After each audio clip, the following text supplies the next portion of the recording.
Everyone wants Your top job is dollar. to get the best. My job is to get the best price, Yeah. but also to find the best buyer. Yeah. Because the best price doesn't mean the best buyer for the client. 100% correct. If the client has different circumstances, say they're in a rush and they need someone to act quickly, never mind their position, you need to make sure they follow through. Yeah. So my job, firstly, is to get the best price. Second is to choose the best buyer. And thirdly is to protect the client.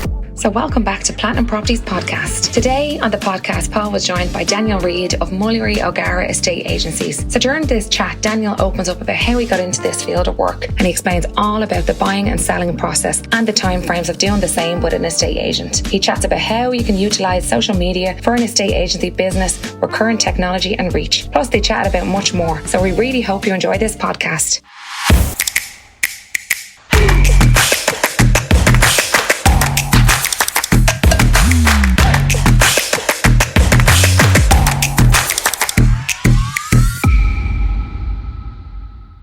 We really want to thank today's podcast sponsors, Platinum Ventures. If you need to sell your property fast and hassle-free, visit platinumventures.ie. Okay, legends, welcome back. And when I say we bring in the biggest and the best around the country, that's exactly what our team has done today. We are delighted to have Dan from Mullery O'Gara come in to join us.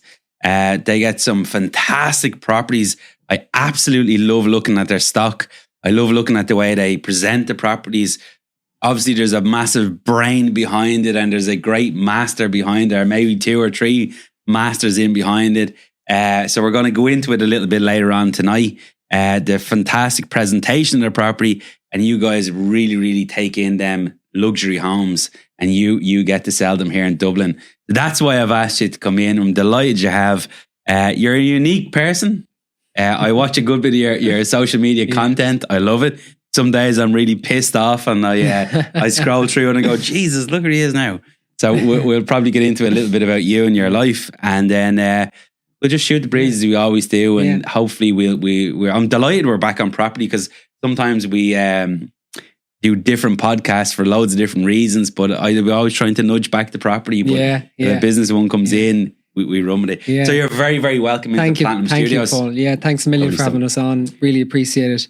Brilliant setup. You like it? Very impressed. Yeah. Lovely stuff. Well, we might get round 2 out. Yeah, absolutely. Yeah. Well, look, for those of you listening in, sit back, relax as normal. Take as many notes as you can. And again, if you're maybe thinking of a career in estate agencies, you will see why it's very worth it. And make sure if you are jumping into the bracket, or you're going to take it as a career, pick the right company to work for. So, Dan, you're very welcome in. Give us a little bit of background about you, maybe. Sure, a couple of things you've done prior going into estate agency, and a little bit about your life for some of the people that are listening that might know you. Absolutely. Yeah. So I've tried every job under the sun. I worked in retail. I swept floors in hairdressers. I washed hair. I was a makeup artist for a while. I've literally done anything you can think of that I could put my hand to make a few quid.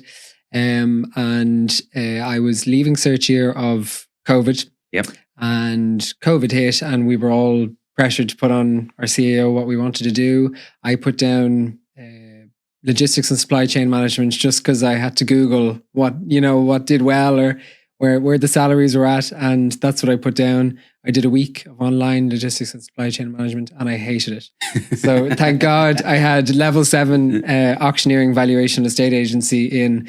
And what I did was, it's an absolutely fantastic program in TU Dublin. I did 4 years of it, and I did the first year of level 7 auctioneering valuation and estate agency.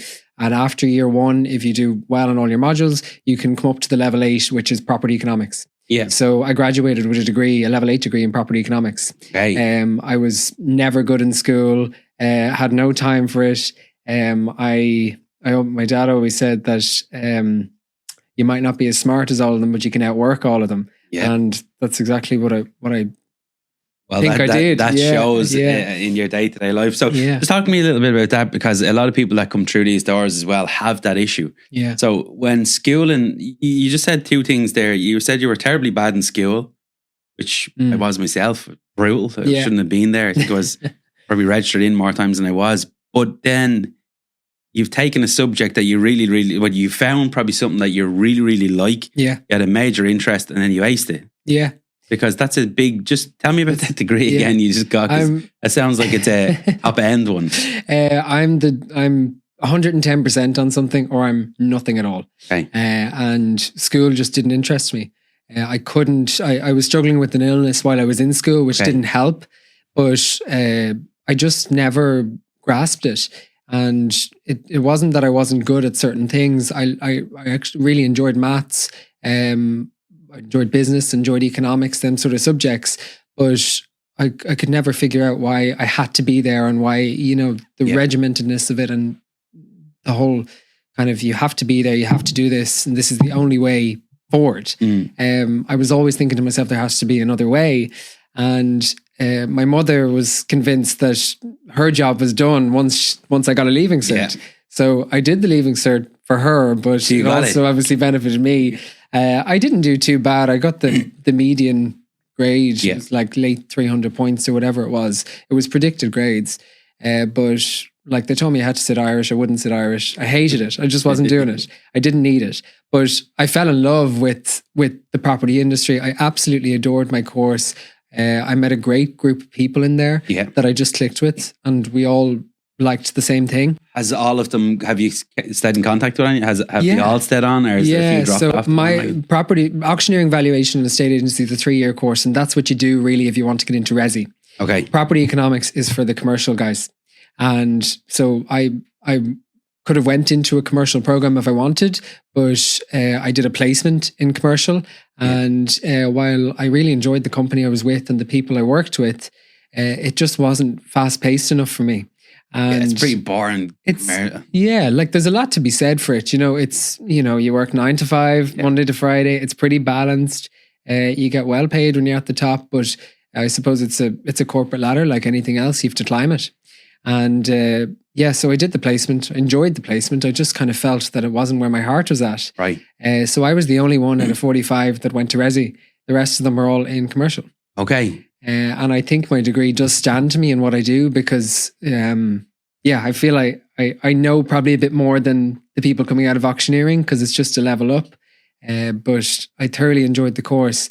And I couldn't believe that when I graduated, I got a letter from my course coordinator saying that I'd come first in the course because I couldn't, it just didn't register with me that could have been the case. If I like it, I'm so into it. But if I don't like it, I'm just want nothing to do with it. Flatlined. Yeah. But I really enjoyed it's a really, really good course. I'd highly recommend it to anyone who's considering getting into it. It is 4 years full time. So it's probably for those people who are uncertain whether they want to do commercial or resi and they want to keep their options open. If you're certain you want to do resi, like the Ballsbridge course is probably the best way to go. Because what way would that work for, say, someone that might want to jump into to that side of it, that just want a resi license and want to get trade? Is that 4 years? In property economics, it's 4 years full time, but you can get a PSRA license after 2. Okay, yeah. So if you wanted to do 2 years of that and drop out, you could because you'll have a license. The auctioneering, valuation and estate agency is a level 7, so it's a level down, but it's 3 years full time. So it's not as popular, and they're trying to weave that in. I was only actually talking to the head of course the other day. They're trying to weave it into kind of a graduation into property economics. And the reason why it's not so popular is because people can do the Ballsbridge course and work at the same time. Yeah. So they make money and they're in college 1 day a week, and at the end they come out of a license. But if you're not sure, you're pigeonholing yourself. Yeah. Just to recommend them. Well, look, we'll put a link up for both because a lot of people ring in here thinking that we do state agency courses and we don't. Yeah, you should. I would not. You guys do an exceptionally hard job. It's not an easy job. I mean, if you get a deal right to the end, and then we all know, which we're going to talk about later on today, but the banks pull the plug on a first-time buyer or someone trading up, and I mean the stress of it all. You have to deliver them blows back. Now I know 90% of sales go over the line, but that 10 or 11% back, you have to manage it. I mean, it's a really, really difficult, pressured job, and you'd have to like it, and you definitely have to be. And I'm not saying there's a few estate agents out there, and you open the door and they're like, "There's the house." I'm like, "Oh, Jesus Christ!" you definitely represented completely different. And when you said earlier on about you know, the commercial sector's 9 to 5. Well, I've seen you guys have just sold a house at the back of mine. I've seen your boards out at Saturday mornings. Yeah. I've seen you around the country, and the board's always out in the. This job welcoming is in people. well and truly 24/7. And you have to love it. It's all about people. It's all about network. You know, you're going to make business through the network you have. I get referrals from the gym I'm in. I get referrals from friends and family. But like, you know, I might see them at 7 o'clock on a Friday. So you're always on. And you have to love it for that reason. Yeah. And the only way you'll do well in this industry is if you're on all the time. You have to work Saturdays. It's literally, it's crucial. It's like late evenings into the evening viewings. You have to suit your network and who's out there. Yeah. And, you know, if someone wants to see you at 7 o'clock on a Friday, you can forget going to the pub. That's what you're doing. If you want the business, it's simple as. You want to sell, That's to sell. exactly And it. a lot of people nowadays aren't cut with that cloth. And that's the painful thing. They think, no, it's not, I don't answer the phone after 5 o'clock. If I rang an estate agency and you didn't answer a call from me after 5 o'clock, you would be gone. So, I mean, to get a sale over the line, it reminds me of a hotel that we got married in from the very, very first call. And it was an expensive place and it took every last penny out of my pocket. But we were treated like a king and a queen for that special day. And they really, really, really looked after us from the very first phone call we took in. So I'm sure that's somewhere in the package of Mullery O'Gara. Yeah. He's have an exceptionally good name, really good out there. Because I speak to a lot of agencies, again, which we'll get into later on. Sure.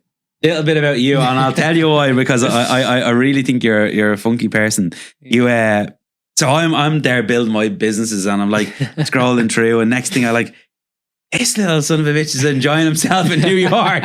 You love New York. Yeah. What's the? I love traveling. It's probably the only thing I spend a lot of money on. Is travel. I love seeing new places. And it's my way of fun. Dublin is probably, if I'm honest, too small for me. Yeah. I'd love a bigger city, but my life is here, so that's what and maybe it's on my cards for some time in the future. But at the moment, I'm here, so when I get to travel, I love it. So New York, I'm just back from. It probably is my favorite city in the world. London second. You seem to really, really enjoy it. And you made the most of it when you're over there. I love it. Yeah, it's a great city. I love being able to walk through a city and not knowing anyone. And that's probably part and parcel. It's the opposite of my job, you know. I like a bit of anonymity about it. Away time, anonymous about it. Yeah, just away time and being able to roam about and be myself without bumping into Jerry, who I'm selling for down the road in the coffee shop, you know. Yeah, I got through my whole career, I got that as well. So you really enjoyed it, and I was watching down through it, and I was like, Jesus, this lad works hard and plays, you know, exceptionally hard too, which is a great work-life balance. But when you're here in Dublin, you're on. When you were in New York, do you nudge in around the state agency over there, or just take time off? The thing with this business is that you're always, if you want it and you really want to go for it and you want to do well, you are on all the time. And that means if you're on annual leave, you're on the phone, you're available to take calls, you can check in. Like, you know, I have a holiday planned in a couple of weeks' time, and I'll be taking the laptop with me, and it'll be opened up for a couple hours in the morning and blitz, and then probably blitz in the evening. But it's just part and parcel with the job. The only time you can truly switch off is Christmas. Because everyone's closed and everyone's away and no one's buying anything and there's no solicitors out. So I tend to fully chill at Christmas. But the estate agency business naturally, wouldn't it? Like from what we've seen, it's like the training business. People are, you know, flying that gap in the year. Our business here, say, is probably really 10 months. Now we've got Platinum Ventures, which kick in, you know, we have a big refurb on Christmas. Our lads worked right through Christmas, just gone. But again, in the sales side of things, you probably have like November, December, we wind down time. January is a bit of a sticky month to get going. You probably have. Yeah, like that. It's kind of, there's two sides to the story, I suppose, because there's not, as viewers in general will say, oh, we'll put it off until the new year before we apply for the mortgage. And, you know, sellers will put off clearing a house out and the rest. But generally, what you put up in, you know, you could either put it up and it'll do very well because there's nothing else on the market. Or you'll put it up and it'll probably drag out until the new year. And that's just because people aren't out pounding the pavements looking for houses at that time. And you can be lucky when you go to market. The best time to go to market, in my opinion, and we're where prices get very strong is during the summer Sunshine. months. Yeah. When the sun is out, the gardens are able to be shown properly. The photos look fantastic. Everyone's in great mood. Yeah. You can view right late into the evening. Whereas in the winter, you do that, but it gets dark, so you have to cut back a little bit. And Yeah, great advice. Yeah, because we obviously have we spoke before we went live here, but we have a few estate agents that had said, don't list it now. Wait till this point and wait till that point, and you have to. That's their trade. You have to listen to them. And timing is everything. Timing is crucial, everything. You can be very lucky as well. Because everyone needs probably the best value. Unless they're buying off me, unless I'm buying. That's a different story. Yeah.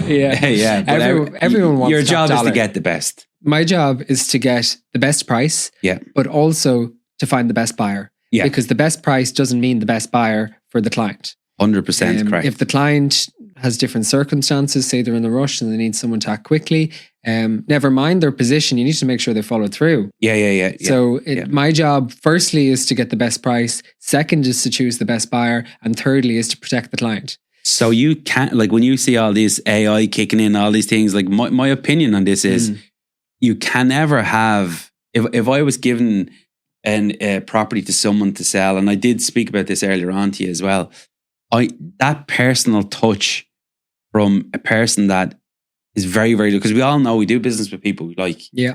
And if you don't like this old dinosaur opens the door, go on in, look at the property. You're like, come on. Straight away, you've let your seller down. You've let your seller down. And you're so where if you answer the door and there's a bit of uplift and you have a good history of the property and it's a good sale and the sun is driving and everything stacks up, of course you're naturally going to get a bit of a better price. That's it. Yeah. If you can present something well, presenting it is a huge part of it. We put a lot of time into prep. We help a lot of clients with the prep stage at the beginning. There's circumstances to get a deal across the line where we'll soft stage something ourselves. I've been in Home Store More. I've been in IKEA just to get plants or whatever it may be, just so I can get, and it makes everyone's job easier because the property presents better. It gets a better price. I get offers because something presents better, makes my job easier. It's in everyone's best interest that something presents well. So we put a lot of time into and effort into the prep phase. When a deal comes in, it's absolutely not grab it listed and off you go. It's never like that. We'll give honest, straight advice. Beds have to be dressed. If there's patchwork to do with paint, we'll tell you where to do it. If you don't want to do it, it's up to you. Yeah. But this is what I'm advising to get top dollar. And this is where I again said to you earlier on, my own property mentor knows your, I won't say boss, but you're probably your mentor. Yeah, again, absolutely. Knows very well. Two of them, yeah. As an app, yeah, absolutely, both of them. And he knows both of them very well. And he said they are absolutely top of their league in that market, like in the estate agency field. So when I was telling him today you were coming on, he was like, I was thinking he might just burst through the doors. But anyway, go back. Now, take me back. You have a great pal as well. And we're going to get into the estate agency in a little bit better again. We used to really, really enjoy life. Yeah. And I seen you floating around. What is your pal's name, lady? So Laura, who's one of my best friends. Right. I've known her 10 plus years. And she is a micro-influencer, and she does fashion and beauty and all that sort of stuff. But she'd be very clued in on content creation and all of that. Might be able to give us a little plug here, a little help here. She might be able to. Yeah. She's unbelievable. I love her. But that's who I tend to go off on travels with. And it's when I'm on the ground here, I generally just work. That's why I struggle a lot with content creation, because I'm like, do people even want to see this? Like, all I'm doing is a lot of it. Yeah. I mean, this is where I think older estate agency practices where they're not tuned into social media and marketing properly. I would agree with you. You're missing out on a massive. I can guarantee you will get sales out of this. Yeah. You will get, because naturally, I'm going to give you one because I have property to sell. So I'm going to give you one anyway. So. But naturally, people do business with people they like. Yeah. And, if you're not up there, there's someone not up there representing the company really strongly. And putting it out on social media. That's exactly it. What is and the like point? social media at the moment it's so saturated. Like everyone is boring. Everyone is boring. Yeah. Like you need to do something. One, you need to show personality. I know all of this from Laura. One, you need to show personality. We should have brought her tonight. Yeah, we should have. And two, you need to do something that's a little bit different in whatever industry you're trying to disrupt, right? So like for property, whenever I'm scrolling through TikTok and I see a video with, you know, generic music in the background and slow-mo of this lovely D6 red brick, I'm going to scroll past it. It's boring, you know? You might look at the flashy ones or the turnkey ones or the ones that are nice, but, you know, 9 out of every 10 properties aren't like that. Yeah. So you need to add a bit of, you know, I actually literally, you inspired me earlier on because you said I was on TikTok and I said, God, I must go on and post something. And I have a house coming up in Phibsborough at the weekend. It's launching tomorrow. Okay. And it's a lovely period red brick house, but I was down there showing some of my clients earlier on who wanted a preview. And I said, well, I'll whip out the phone now and just do it. But like, instead of doing a walkthrough, I kind of was a bit like, you know, hop on the camera, be personal and show the ins and outs, the prep of the house getting to market and all that sort of stuff. That's what people want to see. Exactly. You know, funny enough, people are interested in, and a big trend across social media over the past couple of months has been the behind the scenes of business. That's really blown up. You can see it in creators like Amy Small, who's started Odd Muse, which is a fashion brand, but she built the brand on showing the back of the business. That's how she did it. Yeah. Do you notice, now I wouldn't be too great with these names because I genuinely don't really watch too much telly, but again, neither do I. Yeah, my man Ed walked in. His daughter lives over in LA, and he was like, walked down the street, and he was like, "Oh, I know this thing." Popped his head in the door, and it was that Sunset, Selling Sunset, Sunset. And my wife, so he popped the picture into the group, just turned his head, and they're all looking at him. He just opened the door. This Dublin guy, click.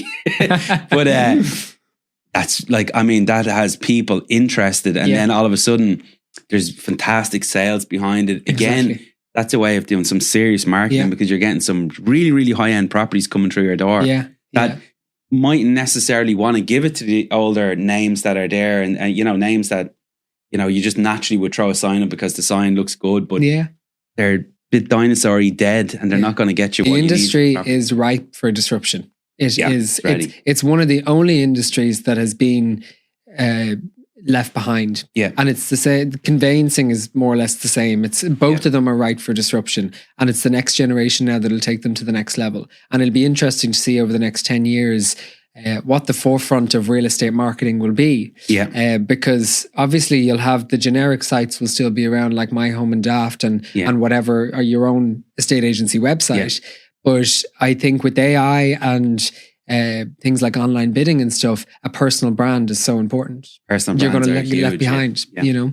So we are delighted to announce that this podcast is sponsored by Platinum Property Training. Start your property education today. From simply one click of a button, you could be part of the Platinum team. We have made this so affordable for everybody in the country. If you have any interest in property, there's no reason why you shouldn't be part of the Platinum brand.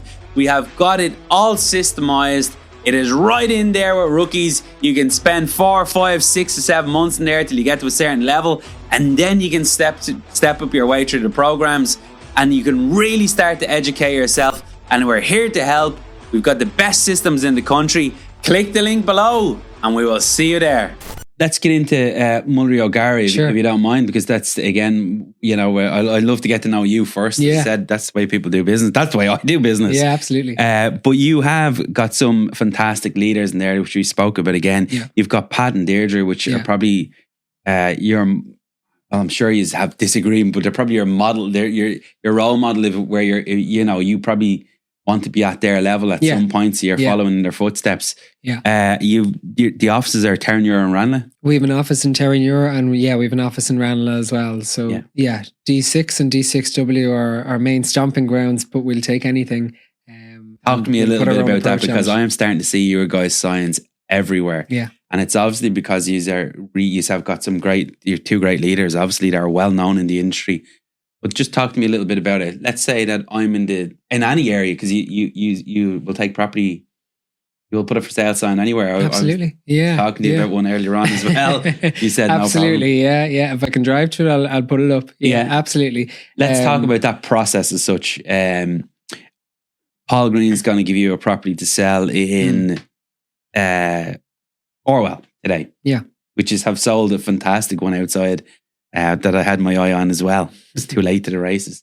But what's the procedure in behind it? What is a normal for someone that's going to be listening into our business podcast that may want to present a property or give you a property, or we know there's always a story behind it, and for an estate agent to just come and just want to list it so hard. Yeah, it's the story behind it. Yeah, there's always that. It's story. someone's life. Exactly. It is. Yeah, and it's someone's life on the other end as well. I'm doing a deal with a guy at the moment, and he's rubbing the walls because his kids are out there. His kids have now gone over to a different country, and he had an accident in the property, and the property got into really, really disrepair. But it's still that emotional attachment is like, and I sort of was talking them through, going, look, if you're going to leave, you have to park this journey aside. But again, I'm not an estate agent. I'm just buying the thing. You guys obviously listen to the story, listen to what has the story that is going to be presented back, and then what happens in that scenario. You take a listing in. So if I ring you to sell a property in the morning in Orwell, sure, just talk me through what may happen if you got the call. Or Yeah. So the first step is we always have a one-on-one consultation with whoever it is. And that can look like many different things, because I've sold for clients who I've never met, but I've only spoke to over the phone because they're overseas. And you have to tailor the package to each individual. So in that scenario, for example, I'd meet the client. It may be, for example, over the phone per se, if they were out of the country, and it may be a rental that they're trying to offload. Yeah. And the tenants are moving out next week, and there's no one on the ground, and that's what I'm here for. So I talk to them, and we talk through, what their hopeful value is. Can I get in to have a quick look at it so I can assess it and, get you up to speed on what it's worth today? Yeah. Because a lot of these have them years and years. And I suppose is all we hear in the property market now, which can be a bit of a, because we're buying and selling a lot of property as well, it can be a bit of a lie. Not everything goes through the sun, moon and stars. No. You've got, if it's me selling and I'm abroad and I'm saying, look, Dan, come on, these things are reaching 700,000. I want 7. You have to try to tell them, well, look, they are getting 7, but this ones that are getting 7 maybe really staged well. Yeah. How do you control their expectations in that? Yeah. So we give straight, honest advice. So we're going to tell you what it's worth. And, there's a difference between where you pitch it and what you're trying to get to, because that's how the market has become. And that's how buyers have become to know it and how sellers have become to know it. But the most important thing is that you have comparables. So you have to show them sometimes you have to educate the seller on what their own property's worth. Absolutely. So you show them what's recently been sold and you compare it to theirs. Yeah. And we say, look, this is what we're probably in the region of, but there's no saying that if two people come in. The thing about residential is it's all emotional. There's no factual information. It's not about figures for a lot of people. It's people will bid with their emotion up to what they can afford. Especially in the areas that you are currently focusing on. That's if someone's moving. Say for me, when I moved from Tallaght to Temple Oak, it was a thing because we wanted our kids there then, and it's a bit of a pride thing. So you will load everything into it. You're not an investor. It's not a commercial transaction. It's not a transaction. It's not. It's your life. It's your life. So you're going to bid with your emotion. You're going to bid right up until what you can afford to pay for it, regardless of the rental value or the exit capital value in 10 years' time. Yeah. It doesn't matter. So, there's no saying that when we put that property up and we're hoping for 700, that two people mightn't want it bad enough with the right timing. That it will make 750. Yeah. So, you give straight, honest advice about what you can achieve, but also you could get a little bit more if you do this. Yeah. And that's where we come in, because we'll recommend everything we should be doing for the prep stage. We won't just whack something up. We'll give you straight, honest advice. If I walk into a house and there's stuff everywhere and I'm going, if the photographer comes in here tomorrow, you're not going to get top dollar. I'm going to tell you.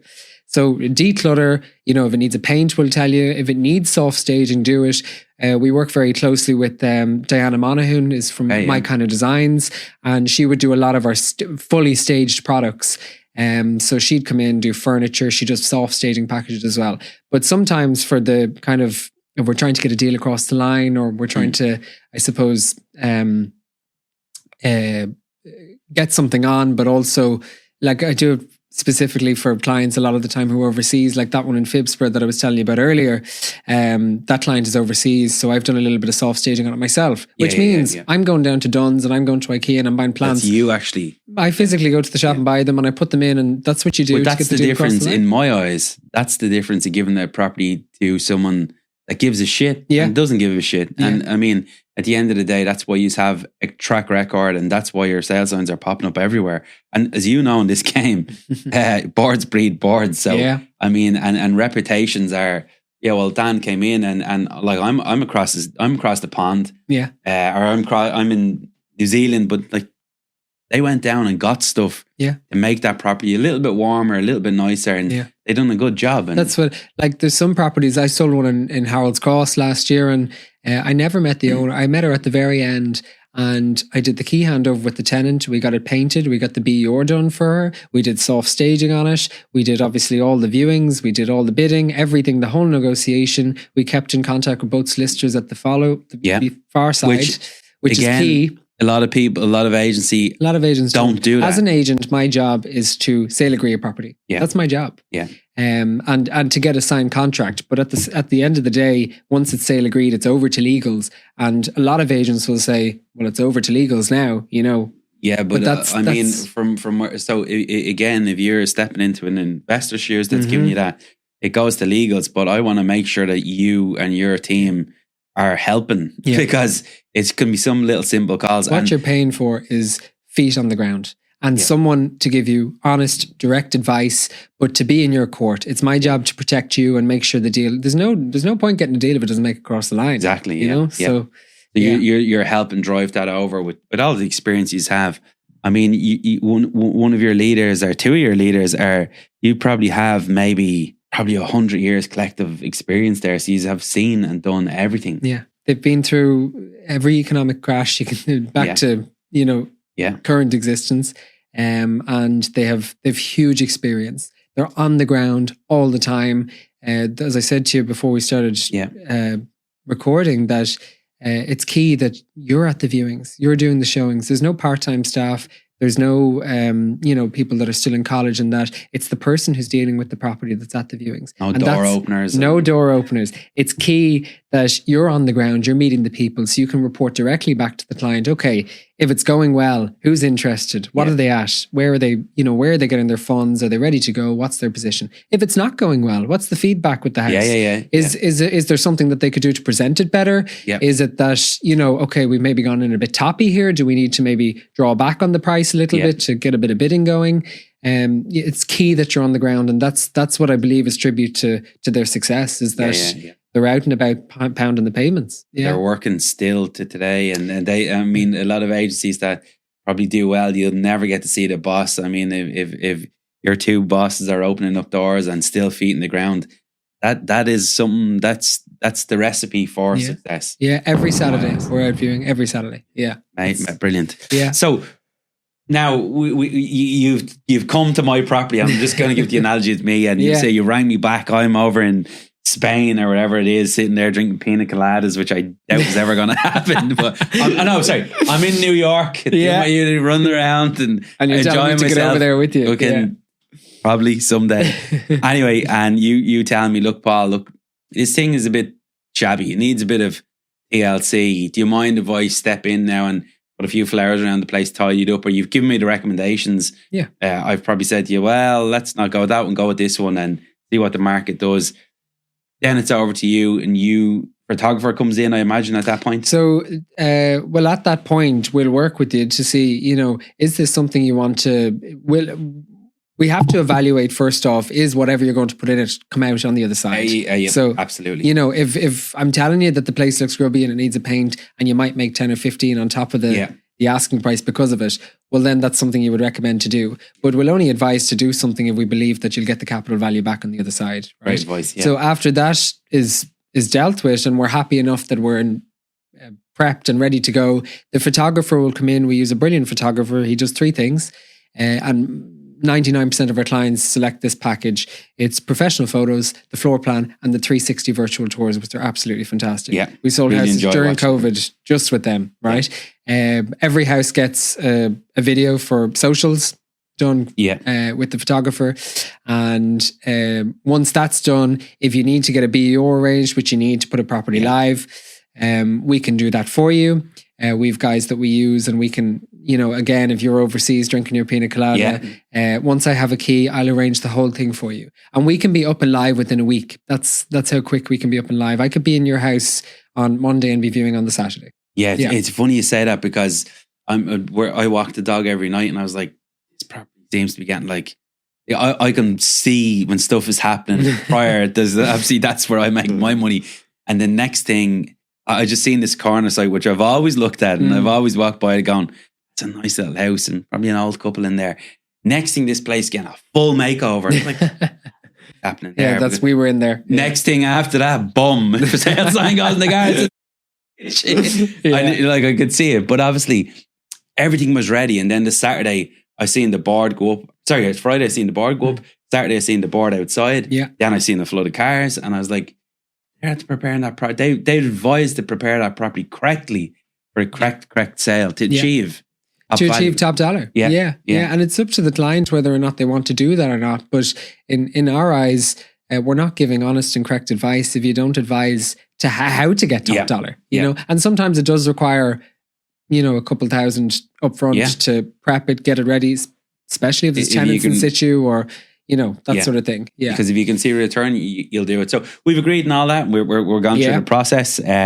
Next thing, their sale sign goes like, all them gardens were done. I could hear power hoses going. I was like, they're prepping that property really good. So you now have the polished car, which is fantastic. Because not knocking agencies, there's a lot of other agencies that don't do that. Mm-hmm. They don't. Yeah. So obviously that's how you are getting boards up, and you're getting extra care put into them at the start. Ireland in.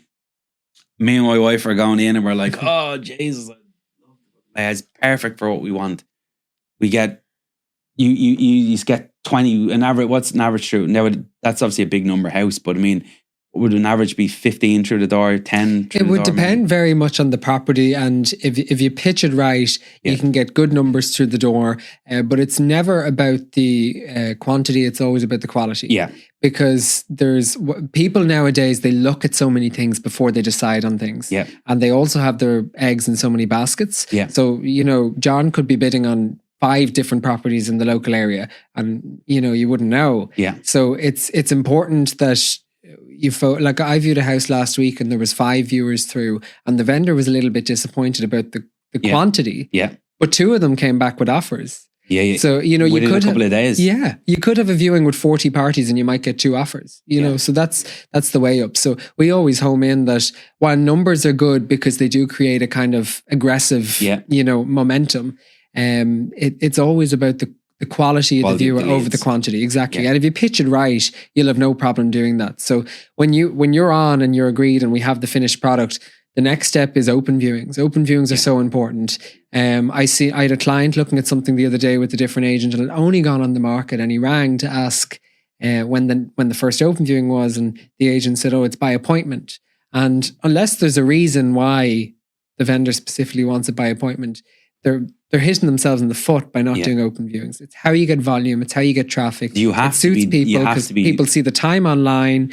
They go, okay, we'll go then, and you make it accessible to people. As I said to you before we started, like you see people up on Daft in my home, different agents, 4:00 on a Thursday afternoon. You don't get people at that time, and you have to make it as easy as you can for the buyers to come through the door and to see what's there. And Saturday morning, again, if it was me and my wife, well, there's a good chance that we're there. We might have a coffee before. We're relaxed.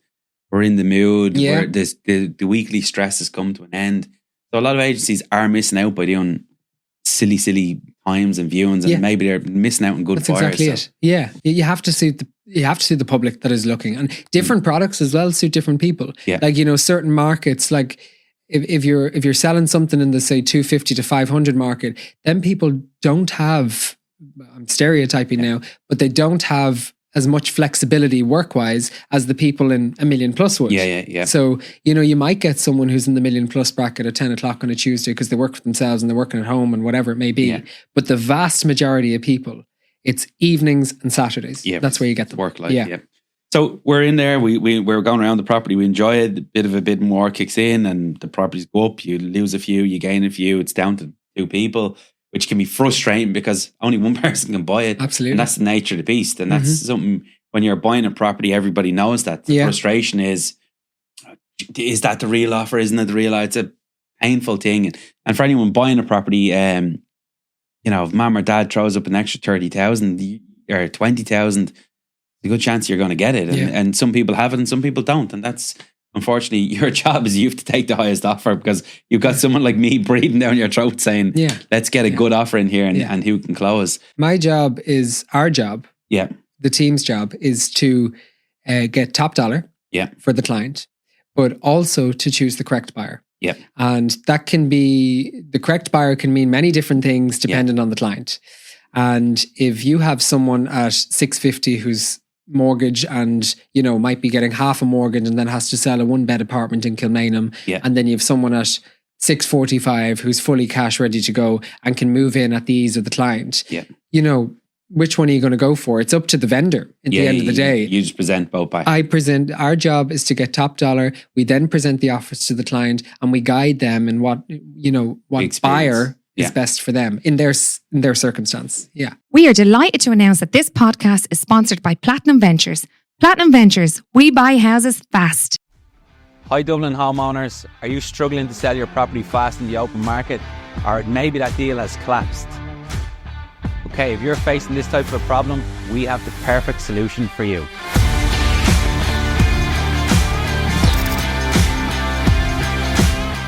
Welcome to Platinum Ventures. We buy houses fast. Any property, any condition. We close out them deals within 28 days. Cut out the stress of having endless viewings and having to pump money into property only to sell it. We are not estate agents and therefore you will pay 0 agent fees. Visit platinumventures.ie today. Platinum Ventures, we buy houses fast. So we go sale agreed? Yeah. A lot of people probably don't know the process in behind it, which we're trying to step through here now. Again, some agents think, job done. Next. They're gone. Yeah. Now, in my eyes, being an investor, and I've bought and sold a lot of property, that is not always the case. Like, that's where my company would step in. That's where the game starts. That's where it's... So really, when you get it to that point, you've done a mountain of work. Yeah. You have done it like a serious amount of work. Well, experienced people know that now is where we really, really need to engage and help. And, some other agents may just go, sale agreed, look, goodbye, leave that to the legals, and they'll fight it out. And I've solved some ridiculously, stupidly, easily problems that have lasted 3 weeks because of a phone call. Yeah. And I'm thinking, if I didn't know this, the agent mightn't have known it. Yeah. You guys have a lot of experience. So you're able to step in and say, look, maybe nudge this one and nudge that one there. Yeah. A bit of guidance to try and get the deal. Because exactly. Yeah. That's what we naturally want. In conveyancing, I believe communication is the key to the whole process. Yeah. You need to keep both solicitors talking. Yeah. And you need to keep both parties updated on what, because there's a power play between both 100%, until the end, right? And at different scenarios in the conveyancing, different people are in control. But it's my job to balance the scales and make sure it's just a smooth and easy transition. Look, I can take this one again, just so you know. I know agencies probably get it because they can close a deal very quickly. I'll take this one for you. Sometimes legals, if them son of a bitches start scoring points with each other, I'm the one that pays because I'm trying to get the deal. We might have bridge and lending, we might have private finance, and if they start a power trip with each other, it's lights out. Yeah. It's very, very difficult to control. You can't control it, and at the end of the day, it's about who can step in to control that to get everyone back talking and fix the problem. Let's get the deal done. Yeah. But I mean, that's where I grab deals. When that happens and a deal drops off, people would naturally come to us and we would try and step in. It's terrible. Yeah. But if you get two legal teams that are, working together and they've got a good... It's great when you get two people who gel well together and two sides that want the deal done. That's the other Exactly. thing. That's it, because yeah. if you have someone who's, waiting until, I don't know, their lease agreement is up, Yeah. or, they're not just ready to move in, or the Yeah. vendor on the other side has to find something to buy, or all of that sort of thing. It's communicating with both sides. Like when I'm going to pitch to people and they're asking me, we need to sell this to buy, will that be a problem? Yeah. Nothing's a problem as long as you can communicate and everything's on the same page, So again, your job still isn't complete. And again, you guys haven't got paid a penny. Yeah. You're still at sale agreed point. This is where I said for people that are wanting to get into the real estate, you work extremely hard. Yeah. All the Saturdays have kicked in, all the time, the preparation. Absolutely. Yeah. You've got it to legals, and you've got both legal teams they've got everything they're ready to do. Mhm. And that, for me, I'm still not done in the deal, but I'm like, thank God. It feels like now we're going to go for the close, because that's when we will kick in. You always So- get a buzz when you agree a deal and that both parties are happy. Yeah. But in the back of your mind, it's never done until the keys are handed over. Exactly. Ever. Yeah. And anything can crop up. Yeah. Anything. So that's And it's the stressful part, because you obviously have to try and keep two people happy: the person that's buying it, the person that's selling it, Sure. and with three people really, and then legal. So Yeah. you've got a lot of moving parts, and I think again, some estate agents won't deal with this because of that little bit of stress. Yeah. And if you're able to communicate, you have them, to remember as well, like most people only do this once or twice in their life. Yeah. They have no idea. No idea what's involved. Yeah. So it's our job to guide them through it. Yeah. And make people ask you questions and you're kind of going, how do you not know this? And then I forget that I do this every day. They don't have that degree. They that don't you have the degree, and they haven't been sitting here on Saturday afternoons, and pounding the pavements. and But probably sold, a couple of hundred properties that you've. we've sold since the business has been running 4 years. Yeah. And I think we're coming up on about 1,000 transactions. So that's an algorithm. You can't. That is some serious. Yeah. Hats off. Yeah. And you don't. Thank you. Like us in here as well. You don't have a stupidly big team. It's very, very controlled. It's precise. It's what my property mentor would say to me. It's focused. You don't need a load of madness. You need a couple of good people that are willing to work hard. We have a really, really good team. Really good team. Everyone's on the same page. Everyone gets stuff done. Everyone works hard and plays hard, and that's how you do it. And Pat and Deirdre are unbelievable mentors. Yeah, they'll give you the time. They'll guide you through different scenarios and that, and they know everything. They've been through it all.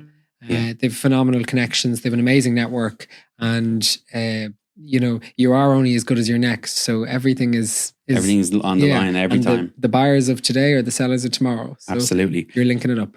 Then we get into the world before the transaction closes out. You get our good guys, the surveyors, come in and try and destroy every deal going. Again, it's a calling card for me, but it's probably painful for that person that's a first time buyer, maybe that's never dealt with this thing. Yeah, and then they're hitting with another blow, maybe that didn't quite realize that the plumbing system or the drainage system might need to be redone. Then they did financially try and tackle that maybe in the background, or maybe the banks are okay with it, and these guys know, okay, your buyer might be saying, well, we just need to reallocate this 5,000 or 10,000 over here, and you have to deal with that bit of stress.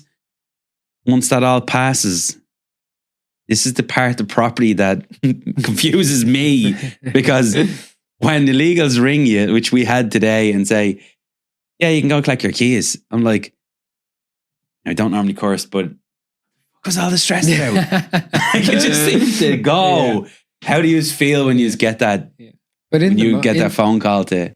Yeah, it's a great feeling when something closes and you've happy parties on both sides.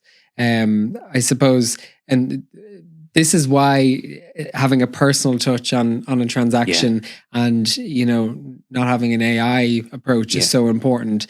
Is that negotiation is only comes to the forefront at the very end of the transaction. So we get paid for what goes wrong. Yeah. And these things that crop up, like survey reports and, an issue with title or that sort of thing, all that sort of thing, that's what we get paid for.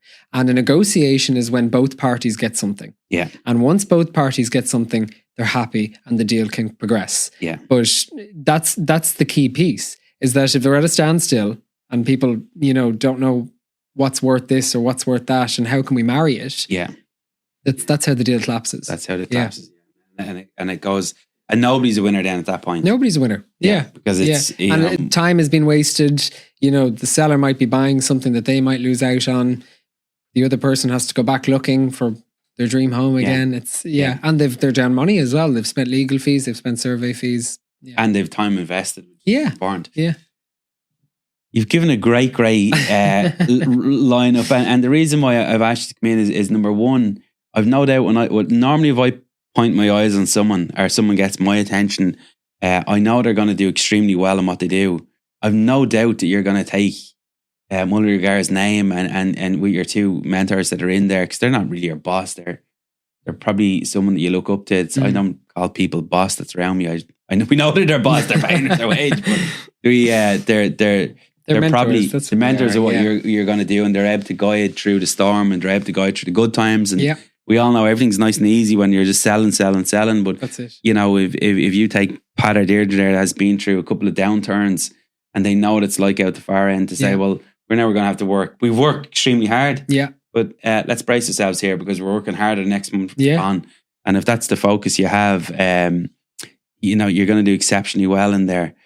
What's a couple of good things you have about the company that you love about the company that makes you keep turning up on the Saturdays, keep turning up on the Friday nights? You're here tonight. You know, you're here representing your company tonight. Yeah. What's the things you love about it? So I'd say this to anyone who's thinking of starting in auctioneering or estate agency, or they're looking to find a mentor or, you know, get their first job and that. Where you go and who you work for is so important. It opens doors. Networks can open. You know, you're learning who they are. You are who you spend time with. You know, so it's key. So I believe that they've given me the rope to be able to go off and learn and make mistakes and grow from it at a young age. Yeah, and I think in a bigger firm I wouldn't have got that opportunity. So I think you need to work for someone who is small but boutique, is really good at what they do. If they have a niche, that's what they're really good at and that's what they stick to. We only do sales. We don't do any lettings or management or anything, because all we know how to do is sell, and we know how to do it. Yeah. So, you know why I'm laughing here, because I have a property, and again, should I say this? I had my wife ring me and say, "We're selling Mullery O'Gara." I was like, "Tara, look, forget about it. I'm just had to put in a big investment in there. We bought a property for, say, look, it was derelict, but it was wrecked. Yeah, but you guys had sold one a couple of doors down." And like, we nearly collapsed. I was like, has the market changed that much? You know, has it presented well? Like, this is serious. Yeah. Like we, for us, a small family that come from Tallaght, we landed a pot of gold. And then you make a decision, because property can do one or two things for you. And everyone knows when property goes bad, it goes bad, right? And you have to be very, very heavily educated in it. I think anyone that's buying a property that has no education or has no interest in it, you're just throwing numbers at things. It's just a bit crazy in my eyes. But if you can understand when you pick these things out, I'm talking from an investment point of view. Yeah. We seen this thing double, and your for sale sign was in the garden. I was very close to mine, and we were as a family saying, "Hold on a minute, is this what we've trained to do? Yeah, is this the hard work now that?" You know, has kicked in here. Like, we're talking, you know, excessive 300,000 in profit. And I'm like, oh shit, now we have to make a decision. Yeah. Now we decided to hold it. And I remember ringing in the office. So when you say that words, you guys know how to sell. And that's the only thing you know how to do. Yeah. You do. Yeah. And there's no comparison. Yeah. And that's my recommendation on this. If you're going to sell something, give it to someone that can sell properly. So really, really hats off, and thanks. You know, you found some good buyers there. I did. Yeah, I found some good mentors, and it was. I suppose if you were to do it stereotypically, you'd probably do a bit more digging. But I was very lucky that I was working in a hairdresser's at the time, and I just decided on my degree, and I was washing this lady's hair, and she happened to be a director in one of the big commercial firms. And I told her what I was studying, and she turned around to me and said, "What the hell are you doing washing my hair? You should be showing houses." And she put me in contact with Pat, and I started doing weekends viewings for them and opening doors for surveyors and that. And after that, I just Is gotta that how go you off got it. into Mullery O'Gara? Yeah, so I was Jesus working for them Christ. previously. that was So a I was the calling first. I was the first Mullery O'Gara employee. Yeah. Well, I hope to God you've you've sent out lady a card. If you haven't after tonight, do. I see her around Because- the village all the time. Yeah. yeah. Yeah. No, that like sometimes it's right there in front of you, and we all know as entrepreneurs, because you're clearly an entrepreneur, when the opportunity lands, you have to take it. And hats off for Pat or Deirdre, whoever made that. Pat, was it? Pat was the connection, but both of them were working in the same office. Okay, Yeah. so hats off them for putting their trust in you and giving you the ropes, because as an employee, you look at someone and say you're either going to do it or you're not. And some of the days are grim and they're hard. But I mean, if you stepped into probably one of the best agencies now in definitely, like when I talk in D6 West, where I'm from, your user name come up all the time, and I did not even know the owner till my or the owners until my own mentor said to me today, them guys have a serious track record, and I was like, brilliant. So look, you're doing some fantastic things. I won't ask you what's the bad things about the company because we don't need to know that. But I'm sure there's, like, if anyone was to ask me, I'm a devil for driving things, and I presume that's the same down there. Yeah. It's high pressure. But it's high stakes. Yeah. And if you want in, you're in. If you want out, there's the door. You know, And that's it. that's And as I say, don't let it hit you in the arse on the way out. Well, in the property space, we'll finish up in the last maybe two, and then maybe if you want to add a bit of value in yourself, you can. In the property world, where do you think we're heading with your experience? I mean, you've a serious degree behind you as well. You've done over 1,000. You've been involved maybe in 1,000 transactions. Where do you think the market is currently at the moment? Do you think we've a good bit more room left on it before it cools down? Do you think it's cooling down? Do you think this is the new market? What would if you were to finger point something, would you say, where do you think it is? I think prices are probably stable at the moment. They're not increasing, but they're not decreasing. Yeah. And it goes back to the classic economic equation of supply and demand. Yeah. Is that there is no supply for the incredible demand that is out there. Just like I'm in huge. some houses on a Saturday, Paul, like there is 40 or 50 parties. So that's 100 people at the door, for certain products. Yeah. And I see that. I'm on the ground. I see it every single Saturday at certain properties. So it is back to the old supply and demand. I suppose my view on it is probably that certain brackets will probably just pull back a little bit. And when I say that, I'm talking maybe the $1 million plus. Yeah. Because these people don't need to buy. They'll probably hold off and wait to see, how the economic climate. They can also increase $100,000. They by can, stroke of but pen if they want it. they're more cautious about their spending. Funny enough, Whereas if you come down a bit lower, 500 and maybe right up until the $1 million, a lot of them are first-time buyers. And they're renting or they're staying with mom and dad and they want out and they just want to buy. They don't care Now, when. on that mark, do you find that, and I think I think you've expressed this a couple of times tonight, and I'm a true believer of this, if you're going to sell something, do you find, and it's probably an easier job for you, but if that property is turnkeyd, for someone that's going to go into, say, the Temple Oak area, find a rundown property that maybe an old woman has died in, and just instead of doing that little small flip where you just, we'll just re-advertise it up and hopefully they get the grant and they'll still make money at it. Yeah. Would you recommend that if you turnkeyed that one and staged it to a really, really high standard, is there queue buyers there for that? Yeah, absolutely. Anything that needs work will take longer to sell. Yeah. A lot of people won't touch it with a 10-foot pole. You have to remember, first-time buyers are first-time buyers. They haven't a clue about anything. They don't know what anything costs. I'm standing at viewings and people will go, how much to change the windows? And I'm going, well, do you want M&S windows or little windows? You know, how long is a piece of string? So you have to remember that. So when you present a property and you can stage it and you can make it look presentable, there's some statistic, and I think it's like 60% of people who walk through the door can't imagine themselves in a property with no furniture in it. Which is mad. Yeah. And you think I have quite a creative brain, so I can envision myself somewhere. Yeah. But the likes of my mom wouldn't.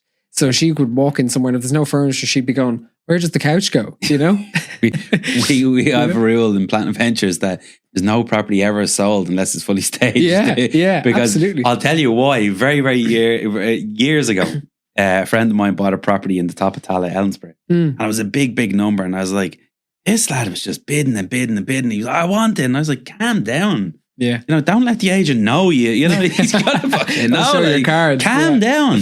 And we went into the property and it was, you know, beautiful. And it was done up and he was like, this is here, that's there, this is the sofa. He was just sold. Yeah. He didn't care about the number. Yeah. And I was in, like, we were early days investors. And I was like, hang on a minute. This is a bit mad. Like this, he's just going crazy at this thing. Like money was coming from everywhere. Yeah. You know, they got the 360, you got 370, you got 375. And then he just pounded another $5,000. He wanted this thing. Yeah. Because his life, his family, is everything there. And a week later, I went up to the property to give him a hand move. And I was like, what the fuck? Now, Yeah. this thing was staged by a proper investor selling it. Yeah. And it was a completely different house. And I was like, oh my God, I will never sell a property without fully staging it. Absolutely. Yeah. It makes the world of a difference. Yeah. It really does. Yeah. Now, some are unstageable. Like, you know, some you can't. They are what they are. But if you can pretty something up, you will. Yeah. Dan, you've done an exceptionally good job tonight. I knew when we asked you to come on that if we could get you up here, you would do a smashing job. For anyone that wants to head into the real estate business, which I think is a great, great business. It's a difficult business. My advice is you would pick the right company, and I'm always that go for a smaller company with great leaders, and you will pick up. That's what I've done with my own personal property mentor. But you will pick up nuggets that you just cannot. It just can't be put into a computer and spit out an algorithm. No. They have been through it, and if you pay attention and listen and stay focused and don't let the madness kick in, you will someday be a leader and you will someday look down to them. So I really appreciate you coming up to Platinum and spending a bit of time. Yeah, appreciate being asked, Paul, and it's been an absolute pleasure. Yeah. And we might even ask you for weekly, or not weekly, sorry, I know you're way too busy, but we might even ask you to step in maybe with every 6 to 8 weeks for a market update, because you're a real would love to, trendy and you're very focused, and I think you're going to smash the real estate business. Any last final thoughts? No, that's it. I've really enjoyed it. Yeah, it's been great fun, and I think, as to your point, I think it's a great business, but you have to love it. You have to love it. You really do, and it can be lucrative, and it can be it's personal. So you know, if you're good with people, you'll fly. But it is a great industry. I love it. Yeah. Well, like, and if you do find any of them ones that aren't sellable, you know where to ring. I know where to ring. Yeah. Dan, you've been a fantastic guest. And where can people, if someone in the morning has watched this, which I know a lot of people do, and naturally, what I would have thought was just Dublin 6 West, where you focused on, you will sell property. I'm not going to say nationwide, because but you will sell. You will have a look at any property for sale. Yeah, north and south side. Absolutely, would love to do with anyone who's thinking of selling. As I say, we only sell and we know how to do it well. Yep. So you can find me at I'm Dan at mulleryo'gara.ie via email. You can have a look at my socials if you like. Something I need to be a little bit more consistent with, which I chatted to you about. And you can find any of the rest of the team at mulleryo'gara.ie.